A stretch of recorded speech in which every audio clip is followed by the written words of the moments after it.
आजच्या संगणक आणि मोबाईलच्या युगात बच्चे कंपनी मैदानी खेळांना विसरलेली आहे। यासाठी विटीदांडू, लगोरी अशा पारंपरिक आणि सध्या विस्मरणात चाललेल्या खेळांची बच्चे कंपनीला ओळख करून देण्याचे काम कर्नाळा महोत्सवात करण्यात आलं। यावेळी केवळ बच्चे कंपनीलाच नव्हे तर मोठ्यांनाही हे खेळ खेळण्याचा मोह आवरता आला नाही।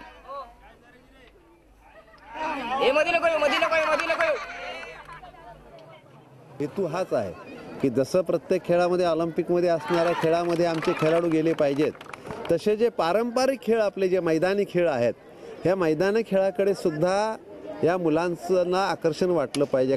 नेहमीच इथे भव्य कार्यक्रम होत असतात आणि खरोखर आम्हाला आनंद वाटतोय की दरवर्षी साधारणतः 30 ते 32 हजार स्पर्धक इथे येऊन भाग घेतात आणि कला व क्रीडा याच्यात समावेश होतात। झी 24 तास रहा एक पाऊल पुढे।